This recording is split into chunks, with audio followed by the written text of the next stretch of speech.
ಮತ್ತೆ ಸ್ವಾಗತ. ಪಂಚರಾಜ್ಯದ ಚುನಾವಣೆ ಭವಿಷ್ಯ ಕೊನೆಗೂ ಬಯಲಾಯಿತು. ಇನ್ನು ಇವತ್ತಿನ ಈ ಒಂದು ಚುನಾವಣಾ ಫಲಿತಾಂಶದಲ್ಲಿ ಬಿಜೆಪಿ ಜಯಭೇರಿಯನ್ನ ಬಾರಿಸಿದೆ. 3 ರಾಜ್ಯಗಳಲ್ಲಿ ಬಿಜೆಪಿಗೆ ಜಯಭೇರಿಯಾಗಿದೆ. ಈ ಬಾರಿ ದೀದಿ ಭದ್ರಕೋಟೆಯನ್ನ ಛಿದ್ರ ಮಾಡ್ತು ಕೇಸರಿ ಪಾಳಯ್ಯ ಐತಿಹಾಸಿಕ ಗೆಲುವನ್ನ ಸಾಧಿಸಿತು. ಅಸ್ಸಾಂ ಪುದುಚೇರಿಯಲ್ಲೂ ಕೂಡ ಕಮಲ ಪಡೆ ಕಮಾಲ್ ಮಾಡಿದೆ. ಇವತ್ತು ಬಿಜೆಪಿ ಜಯಭೇರಿಗೆ ರಾಜ್ಯ ಬಿಜೆಪಿ ಮುಖಂಡರು ಸಂಭ್ರಮ ಪಟ್ಟಿದ್ದಾರೆ. ಪಂಚರಾಜ್ಯ ಚುನಾವಣೆಯಲ್ಲಿ ಬಿಜೆಪಿ ಜಯಭೇರಿ ಬಾರಿಸಿದೆ. ಈ ಹಿನ್ನೆಲೆಯಲ್ಲಿ 3 ರಾಜ್ಯಗಳಲ್ಲಿ ಬಿಜೆಪಿಗೆ ಜಯಭೇರಿ ಸಿಕ್ಕಿರೋದ್ರಿಂದಾಗಿ ಬಿಜೆಪಿ ಕಾರ್ಯಕರ್ತರು ಸಂಭ್ರಮಿಸಿದ್ದಾರೆ. ಈಗಾಗಲೇ ಚುನಾವಣೆ ಗೆಲ್ಲೋದಕ್ಕಿಂತ ಮುಂಚೆನೆ ಎಲ್ಲ ತಯಾರಿಗಳನ್ನು ಕೂಡ ಈಗಾಗಲೇ ಮಾಡಿಕೊಂಡಿದ್ರು ಕೂಡ. ಜೊತೆಗೆ ಸಿಹಿ ಹಂಚಿ ಸಂಭ್ರಮ ಪಡೋದಕ್ಕೂ ಕೂಡ ತಯಾರಾಗಿತ್ತು ಬಿಜೆಪಿ. ನೋಡಿ, ಅಸ್ಸಾಂನಲ್ಲಿ 99 ಸ್ಥಾನ, ಅಸ್ಸಾಂನಲ್ಲಿ 99, ಕಾಂಗ್ರೆಸ್ 23, ಯುಡಿಎಫ್ ಎಐಯುಡಿಎಫ್ 2, ಅದರ್ಸ್ 2 ಸ್ಥಾನಗಳಲ್ಲಿ ಗೆಲುವನ್ನು ಸಾಧಿಸ್ತಾ ಇದೆ. ಇತ್ತ ಪುದುಚೇರಿಯಲ್ಲಿ 18 ಬಿಜೆಪಿ, ಡಿಎಂಕೆ 7, ಟಿವಿಕೆ 2, ಅದರ್ಸ್ 3 ಸ್ಥಾನಗಳಲ್ಲಿ ಮಾತ್ರ ಗೆಲುವನ್ನು ಸಾಧಿಸ್ತಾ ಇದ್ದಾರೆ ಪುದುಚೇರಿಯಲ್ಲಿ. ಹೀಗಾಗಿ ಪುದುಚೇರಿಯಲ್ಲೂ ಕೂಡ ಬಿಜೆಪಿ ಸರ್ಕಾರ ರಚನೆ ಮಾಡುವಂಥದ್ದು ಬಹುತೇಕ ಫಿಕ್ಸ್ ಆಗ್ತಾ ಇದೆ. ದೇಶಕ್ಕೆ ಬರೋ ರೀತಿ ಅವ್ರಿಗೆಲ್ಲ ಒಂದು ರೀತಿ ಆಧಾರ್ ಕಾರ್ಡ್ ಎಲ್ಲ ಕೊಟ್ಟಂತ ಮಮತಾ ಅವರ ರಾಜಕೀಯದ ಜೀವನ ಇರ್ಬೋದು, ಸರ್ಕಾರ ಇರ್ಬೋದು, ಇವತ್ತು ಅಂತ್ಯ ಆಗಿದೆ. ದೇಶದ ಭದ್ರತೆಗೆ ನರೇಂದ್ರ ಮೋದಿ ಒಬ್ಬರೇ ಸೂಕ್ತ ಅನ್ನೋಂಥದ್ದು ಈ ಚುನಾವಣೆಯ ಫಲಿತಾಂಶ. 5 ರಾಜ್ಯದ ಚುನಾವಣೆ ನಡೀತಾ ಇದ್ರೂ ಕೂಡ ದೇಶದ ಗಮನ ಎಲ್ಲನೂ ಕೂಡ ವೆಸ್ಟ್ ಬೆಂಗಾಲ್ ಕಡೆನೇ ಇತ್ತು. ಕಾರಣ ಅಲ್ಲಿನ ದುರಾಡಳಿತ, ಪ್ರತಿನಿತ್ಯ ಹಲ್ಲೆ, CBI ಇರ್ಬೋದು, ಇನ್ಕಮ್ ಟ್ಯಾಕ್ಸ್ ಇರ್ಬೋದು, ನ್ಯಾಯಾಂಗದ ಮೇಲೆ ಆಪಾದನೆ ಮಾಡ್ತಕ್ಕಂಥದ್ದು ಇರ್ಬೋದು, ರಾಜ್ಯಪಾಲರ ಮೇಲೆ ಆಪಾದನೆ ಮಾಡ್ತಕ್ಕಂಥದ್ದು, ಇದೇ ಚಾಳಿ. ಇವತ್ತು ಅದು ಅಂತ್ಯ ಆಗಿದೆ. ಇಡೀ ದೇಶದ ಭದ್ರತೆ ಇವತ್ತು ಗಟ್ಟಿಯಾಗುವಂಥ ಒಂದು ವಾತಾವರಣ ಇದೆ. ಸುಮಾರು 15 ವರ್ಷಗಳ ಕಾಲ ಅಲ್ಲಿ ಬೇಲಿ ಹಾಕಕ್ಕೂ ಬಿಟ್ಟಿಲ್ಲ. ಬಾಂಗ್ಲಾದೇಶದ ವಲಸಿಗರು ಏನು ಬರ್ತಾ ಇದ್ರು, ಭಯೋತ್ಪಾದಕರು ಏನು ಬರ್ತಾ ಇದ್ರು, ಅದನ್ನು ಬೇಲಿ ಹಾಕಕ್ಕೂ ಬಿಟ್ಟಿರಲಿಲ್ಲ ಆ ತಾಯಿ. ಇವತ್ತು ಅದಕ್ಕೆ ಅಂತ್ಯ ಆಗಿದೆ. ಇದೊಂದು ಇಡೀ 5 ರಾಜ್ಯಗಳ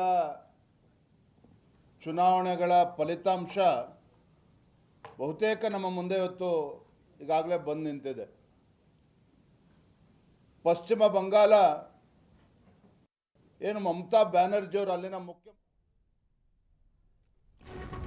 ಇನ್ನು ಕೇರಳದ ಕೆಂಪು ಸೂರ್ಯನ ಅಸ್ತಮಯ, ಇದು ಸಿದ್ಧಾಂತದ ಅಂತ್ಯನ. ಹಾಗಾದ್ರೆ ಕೇರಳದಲ್ಲಿ JNUನಿಂದ ಕನ್ಯಾಕುಮಾರಿವರೆಗೆ ಕೆಂಪು ಕಿಚ್ಚು ಹಬ್ಬಿದೆ. ಆದರೆ ಈಗ ಕೇವಲ ಇದು ಬೂದಿ ಮಾತ್ರ. ಒಂದು ಕಾಲದಲ್ಲಿ ಭಾರಿ ಪ್ರಮಾಣದಲ್ಲಿ ಎಡಪಂಥೀಯ ಸಿದ್ಧಾಂತ ಹಬ್ಬಿತ್ತು, ಜೊತೆಗೆ ಅಧಿಕಾರಕ್ಕೂ ಕೂಡ ಬಂದಿತ್ತು. ಬರೀ ಪುಸ್ತಕದ ಬದನೆಕಾಯಿಯಾಗಿದೆ ಕಾರ್ಲ್ ಮಾರ್ಕ್ಸ್ನ ಸಿದ್ಧಾಂತ. ಭಾರತದ ಮಣ್ಣಿನಲ್ಲಿ ರಷ್ಯನ್ ಪ್ರೇರಿತ ರಾಜಕಾರಣ ನೆಲಕಚ್ಚಿದೆ. ಈಗ ಕಾರ್ಮಿಕರ ಪಕ್ಷ ಅಂತ ಬೀಗುತ್ತಿದ್ದವರಿಗೆ ಕಾರ್ಮಿಕರಿಂದಲೇ ಮರಣ ಶಾಸನವಾಗಿದೆ. ಪಿಣರಾಯಿ ಡಬಲ್ ಚೇಂಬರ್ ಆಡಳಿತಕ್ಕೆ ಇತಿಹಾಸದ ಏಟು ಬಿದ್ದಿದೆ. ಈಗ ಚಿನ್ನದ ಹಗರಣವೇ ಪಿಣರಾಯಿ ಸಾಮ್ರಾಜ್ಯದ ಪತನಕ್ಕೆ ಮುನ್ನುಡಿಯಾಯಿತ. ಹಿಂದೂ ಮತಗಳ ಧ್ರುವೀಕರಣ, ಅಲ್ಪಸಂಖ್ಯಾತ ಮತಗಳ ಪಲ್ಲಟದಿಂದ ಸೋಲಾಯಿತ. ಹಾಗಾದ್ರೆ ಒಂದು ಕಾಲದಲ್ಲಿ ಬಂಗಾಳ ಮಾಡೆಲ್ಲು ಈಗ ಕೇರಳದಲ್ಲೂ ಕೂಡ ರಿಪೀಟ್ ಆಗಿದೆ. ಒಂದು ಕಾಲದಲ್ಲಿ ಬಂಗಾಳವೂ ಕೂಡ ಇದೇ ರೀತಿ ಮಾಡಲಾಗಿತ್ತು, ಈಗ ಕೇರಳದಲ್ಲೂ ಕೂಡ ಇದು ರಿಪೀಟ್ ಆಗಿದೆ. ಕಮ್ಯುನಿಸ್ಟರ ಭವಿಷ್ಯಕ್ಕೆ ಕೊಳ್ಳಿ ಇಡ್ತು ಸ್ವಜನ ಪಕ್ಷಪಾತ. ಸಂಸತ್ತಿನಲ್ಲೂ ಕೂಡ ಕಾಮ್ರೇಡ್ಗಳು ಧ್ವನಿ ಕಳ್ಕೊಂಡಿದ್ದಾರೆ. ರಾಷ್ಟ್ರೀಯ ಪಕ್ಷದ ಮಾನ್ಯತೆಯನ್ನ ಕಳೆದುಕೊಳ್ಳುವ ಭೀತಿಯಲ್ಲಿ CPM ಈಗಿದೆ. CPM ಪಕ್ಷ ಈವರೆಗೆ ರಾಷ್ಟ್ರೀಯ ಪಕ್ಷದ ಸ್ಥಾನಮಾನಗಳನ್ನು ಹೊಂದಿತ್ತು. ಆದರೆ ಈಗ ಆ ಒಂದು ಸ್ಥಾನಮಾನವನ್ನು ಕೂಡ ಕಳೆದುಕೊಳ್ಳುವ ಭೀತಿಯಲ್ಲಿ CPM ಪಕ್ಷ ಇದೆ. ಈಗ ಚುನಾವಣಾ ಆಯೋಗದ ಅಂಗಳದಲ್ಲಿ ಅಸ್ತಿತ್ವದ ಹೋರಾಟಕ್ಕಾಗಿ ಈಗ ಹೋರಾಟವನ್ನು ಮಾಡ್ತಾ ಇದೆ. ದೆಹಲಿ ಪಡಸಾಲೆಯಲ್ಲಿ ಇನ್ನೂ ಕೇಳಲ್ಲ ಲಾಲ್ ಸಲಾಂ ಘೋಷಣೆಗಳು. ಈ ಬಗ್ಗೆ ಮತ್ತಷ್ಟು ಮಾಹಿತಿ ಕೊಡ್ತಾರೆ ಸಹೋದ್ಯೋಗಿ ಸಾಹಿಲ್, ನೇರ ಸಂಪರ್ಕದಲ್ಲಿ ಜಾಯ್ನ್ ಆಗಿದ್ದಾರೆ. ಸಾಹಿಲ್, ದೆಹಲಿ ಅಂಗಳದಲ್ಲಿ ಲಾಲ್ ಸಲಾಂ ಅನ್ನುವಂತಹ ಘೋಷಣೆ ನಿರಂತರವಾಗಿ ಕೇಳಿಬರ್ತಾ ಇತ್ತು ಭಾರತದ ಇತಿಹಾಸದಲ್ಲಿ. ಆದರೆ ಇದೀಗ ಒಂದು ಕಡೆ ಪಶ್ಚಿಮ ಬಂಗಾಳದಲ್ಲಿ ಲೆಫ್ಟ್ ಪಕ್ಷಗಳು ನೆಲ ಕಚ್ಚಿದ್ವು, ಝೀರೋಗೆ ಬಂದು ಬಿದ್ದಿದ್ದಾವೆ ಇವತ್ತು. ಈಗ ಕೇರಳದಲ್ಲೂ ಕೂಡ ಸೋಲನ್ನಪ್ಪಿದ್ದಾವೆ. ಹೀಗಾಗಿ ಮುಂದಿನ ದಿನಗಳಲ್ಲಿ ಈ ಲೆಫ್ಟ್ ಪಕ್ಷಗಳಿಗೆ ಭವಿಷ್ಯ ಇಲ್ಲದಂತಾಯ್ತಾ? ರಾಷ್ಟ್ರೀಯ ಪಕ್ಷದ ಸ್ಥಾನಮಾನಗಳನ್ನೇ ಕಳೆದುಕೊಳ್ಳುವಂತಹ ಭೀತಿ ಎದುರಾಗ್ತಾ ಇದೆಯಾ ಈಗ ಅಂತ? ಸಂತೋಷ್, ನೀವು ಬಹಳಷ್ಟು ಸ್ಪಷ್ಟವಾಗಿ ಹೇಳ್ತಾ ಇದ್ರಿ. ಎಲ್ಲೋ ಒಂದು ಕಡೆ ಮುಂಬರುವ ಜನರೇಷನಿಗೆ ಕಮ್ಯುನಿಸ್ಟರು ಅಂದರೆ ಯಾರು, ಕಮ್ಯುನಿಸಮ್ ಅನ್ನೋದು ಹೆಂಗಿತ್ತು, ಕಮ್ಯುನಿಸ್ಟ್ ಪಕ್ಷದ ರಾಜಕೀಯ ಪಕ್ಷದ ಸಿಂಬಲ್ ಹೆಂಗಿತ್ತು, ಇವೆಲ್ಲವನ್ನು ಕೂಡ ನಾವು ಎಕ್ಸಿಬಿಷನಲ್ಲಿ ಇಟ್ಟು ತೋರಿಸಬೇಕಾದ ಅವಶ್ಯಕತೆ ಮತ್ತು ಸಂದರ್ಭ ಎದುರಾಗಿದೆ. ಭಾರತದಲ್ಲಿ ಪಶ್ಚಿಮ ಬಂಗಾಳ, ತ್ರಿಪುರಾಗಳಂತಹ ರಾಜ್ಯದಲ್ಲಿ ಅತ್ಯಂತ ಸಕ್ರಿಯವಾಗಿದ್ದಂತಹ ಕಮ್ಯುನಿಸ್ಟು ನೀವು ನೋಡ್ತಿದ್ದ ಹಾಗೆ ನಾಮಾವಶೇಷ ಆಯಿತು. ಸರಿ, ಕೇರಳದಲ್ಲೊಂದು ಇದೆಯಲ್ಲ ನಮ್ಮ ಅಸ್ತಿತ್ವ ಎಂದು ತಿಳಿದುಕೊಂಡಿದ್ದ ಕಮ್ಯುನಿಸ್ಟರಿಗೆ ಆಧುನಿಕ ಆಘಾತವೊಂದು ಎದುರಾಗಿದೆ. ಕೇರಳದಲ್ಲಿದ್ದಂತಹ ಕಮ್ಯುನಿಸ್ಟ್ ಕೂಡ ನಿರ್ನಾಮ, ಒಂದು ಅರ್ಥದಲ್ಲಿ ನಾಮಾವಶೇಷ. ನಾನು ಹೇಳ್ತಾ ಇದ್ದೆ ಆರಂಭದಲ್ಲೇ, ಈ ಕಮ್ಯುನಿಸ್ಟ್ ಎನ್ನುವಂತಹ ಪಕ್ಷ ನಮ್ಮ ಭಾರತದಲ್ಲಿ ಇತ್ತ ಅಂಥೇಳಿ ನಮ್ಮ ಮುಂದಿನ ಪೀಳಿಗೆ ಒಂದು ಪ್ರಶ್ನೆ ಮಾಡುತ್ತೆ. ಸೊ ಅಂತಹ ಸಂದರ್ಭದಲ್ಲಿ ನಾವು ಐತಿಹಾಸಿಕ ಈ ಎಕ್ಸಿಬಿಷನ್ಗಳಲ್ಲಿ ಈ ತರಹದೊಂದಿತ್ತು ಪಕ್ಷ ಅಂತ ಹೇಳಿ ಪರಿಚಯಿಸಬೇಕಾದ ಕಾಲ ಬಂದಿದೆ. ಇನ್ನು ಕಾಲಕ್ಕೆ ತಕ್ಕಂತೆ ಕೋಲ, ನೀವು ಕೇಳಿರ್ತೀರಾ ಆ ಗಾದೆಗಳನ್ನು. ನಾವು ನಮ್ಮ ಕಾಲಕ್ಕೆ ಅನುಗುಣವಾಗಿ ಅಪ್ಡೇಟ್ ಆಗದೇ ಇದ್ದರೆ ಜನ ನಮ್ಮನ್ನು ಕೈ ಹಿಡಿಯೋದಿಲ್ಲ ಅನ್ನೋದಕ್ಕೆ ನಿದರ್ಶನ. ಕಾಂಗ್ರೆಸ್ ಆಗಿರಲಿ, BJP ಆಗಿರಲಿ, JDS ಆಗಿರಲಿ, TMC ಆಗಿರಲಿ, ಕಮ್ಯುನಿಸ್ಟೇ ಆಗಿರಲಿ, ಕಾಲಕ್ಕೆ ತಕ್ಕಂತೆ ಅಪ್ಗ್ರೇಡ್ ಆಗಬೇಕು.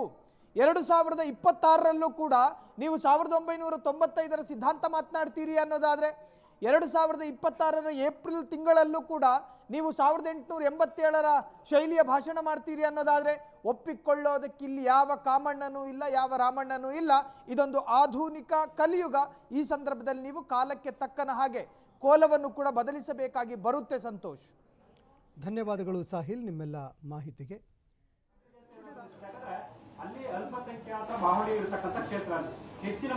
ಯಾರು ಹೇಳಿದ್ದು ನಿಮಗೆ? ನಿಮ್ಮ ಬಾಯಿಗೆ ನಾನು ನಿಮ್ಗೆ ಬೇಕಾದೆಲ್ಲ ಹಾಕಕ್ಕೆ ನಾನು ತಯಾರಿಲ್ಲ. 95ರಿಂದ ಶಿವಶಂಕರಪ್ಪನವರು ಆ ಕ್ಷೇತ್ರವನ್ನು ಉಳಿಸ್ಕೊಂಡು ಬಂದಿದ್ದಾರೆ. ಅಲ್ಪಸಂಖ್ಯಾತರೆಲ್ಲ ನಮಗೆ ಸಹಾಯವನ್ನು ಮಾಡ್ಕೊಂಡು ಬಂದಿದ್ದಾರೆ. ಅವ್ರಿಗೂ ಆ ಸ್ಥಾನಮಾನ ಕೊಡಬೇಕು ಅಂತೇಳಿ ನಾವು 3 ಬಾರಿ MLCನ ಅಲ್ಲಿ ಕೊಟ್ಟಿದ್ದೀವಿ, ಒಂದು ಶಾಸಕ ಸ್ಥಾನನ. ಇದು ಅವ್ರಿಗೇನು ಗೌರವ ಕೊಡಬೇಕು ನಾವು ಕೊಟ್ಟಿದ್ದೀವಿ. ವ್ಯಕ್ತಿಗಳಲ್ಲಿ ಸ್ವಲ್ಪ ಅಭಿಪ್ರಾಯಗಳು ಬೇರೆ ಇರ್ಬೋದೇ ಹೊರತು ಪಕ್ಷದಲ್ಲಿ ಸಾಮೂಹಿಕ ಅಭಿಪ್ರಾಯದಲ್ಲಿ ಯಾವ ಥರದ ಬದಲಾವಣೆನೂ ಇಲ್ಲ.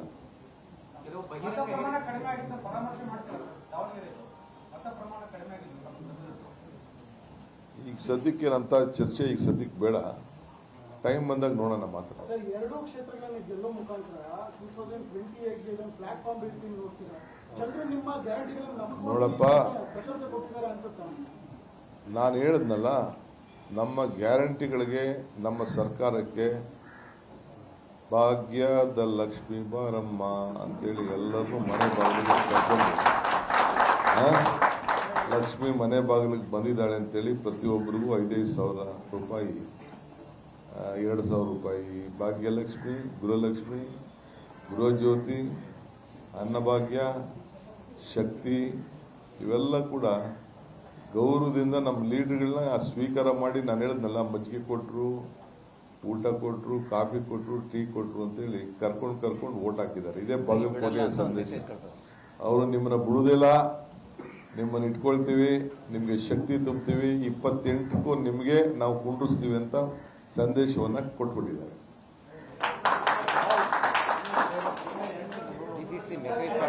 ಇದು ಪ್ರೆಸ್ ಕಾನ್ಫರೆನ್ಸ್, ಇದು ಸುಮ್ಮನೆ ಇರಿ, ನಿಮ್ಮ ಚಪ್ಪಳೆ ಅಲ್ಲಿ ನೋಡಿರುತ್ತೆ ಇಲ್ಲಿ.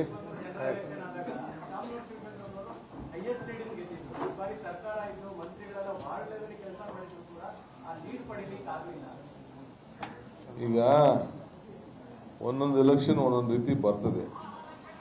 ಈಗ ಇಲ್ಲಿ ಬಾಗಲಕೋಟೆಯಲ್ಲಿ ಇಷ್ಟು ಲೀಡ್ ಬಂದ್ಬಿಡ್ತಲ್ಲ, ಅದಕ್ಕೇನು ಹೇಳ್ತೀರಿ ನೀವು? 5,000 ಇದ್ದಿದ್ದು 23,000 ಬಂದ್ಬಿಟ್ಟಿದ್ದಿಲ್ಲ, ಅದಕ್ಕೇನು ಹೇಳ್ತೀರಿ ನೀವು? ಇಲ್ಲೂ ಒಗ್ಗಟ್ಟಾಗಿ ಮಾಡಿದ್ದಾರೆ ನಡಿ. ಈಗ ಜೊತೆಗೆ ಕೇರಳಲ್ಲಿ ಒಳ್ಳೆ ದೊಡ್ಡ ಅಂತರದಿಂದ ನಮ್ಮ ಸರ್ಕಾರ UDF ರಚನೆ ಮಾಡಲಿಕ್ಕೆ ಆ ಕೇರಳ ಎಲ್ಲ ಮತದಾರರು, ರಾಜ್ಯದ ಜನತೆ ನಮ್ಮ ಮೇಲೆ ವಿಶ್ವಾಸ ಇಟ್ಟು BJPಯವರು ಮತ್ತು LDFನವ್ರು ಇಬ್ಬರು ಒಳಗಡೆ ಸೇರಿಕೊಂಡ್ರು ಕೂಡ ನಮಗೆ ಆಶೀರ್ವಾದ ಮಾಡಿದ್ದಾರೆ. ಅವರು ಕೂಡ ನಾನು ಅಭಿನಂದಿಸ್ತೇನೆ.